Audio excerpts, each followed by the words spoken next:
కాబట్టి ప్రార్థన చేస్తే త్వరగా ఆయన వచ్చిన ఇద్దరి వ్యక్తుల గురించి మరి రాత్రికాల సమయంలో మనం వారి గురించి తెలుసుకొని మనం ప్రార్థించాలి.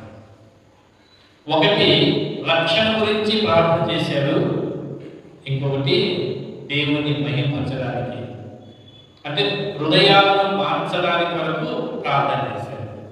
అయితే ఒకటి రక్షణ కొరకు ప్రార్థన చేశారు, రెండోది అక్కడ ఉన్న వారి హృదయాలు దేవుని యొక్క శక్తిని తెలుసుకోవడానికి వారి హృదయాలు మార్చడానికి ప్రార్థన చేశారు.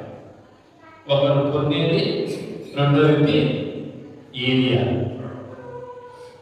చూడండి, మొదటిగా ఏమంటాడు? ఇతని పటాలన్నవాడు పటాలలో శతాధిపతి అయిన కొన్నేది అని భక్తి కొరకు ఉండేది. క్రైస్తవుల్లో ఉండేది. ఎవరికైనా ఇతని పటాలలో శతాధిపతి అంటే అంత అధికారం కలిగిన వ్యక్తి ఏమంటాడు? కైసరులో ఉండెను. అతడు తన ఇంటి వారందరితో కూడా దేవుని యందు భయభక్తులు కలిగిన వాడై ఉండి ప్రజలకు బహుధర్మములు చేయించు ఎల్లప్పుడూ దేవునికి ప్రార్థన చేయవాడు. ఆయన గుణలక్షణాల గురించి చక్కగా చెప్తున్నారు.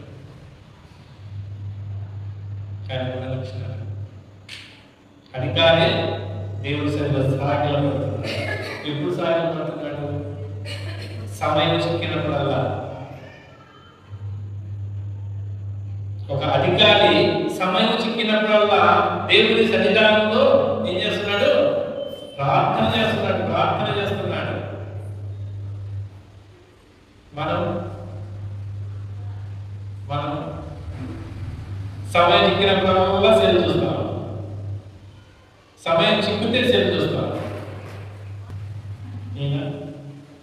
ఎల్లప్పుడూ ప్రార్థన చేస్తున్నాడు. ఎందుకోసం ప్రార్థన చేస్తున్నాడు?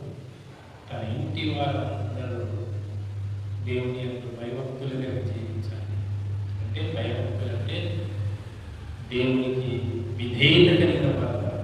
దేవుడు అంటే ఆయన గుణలక్షణాన్ని ఎరిగి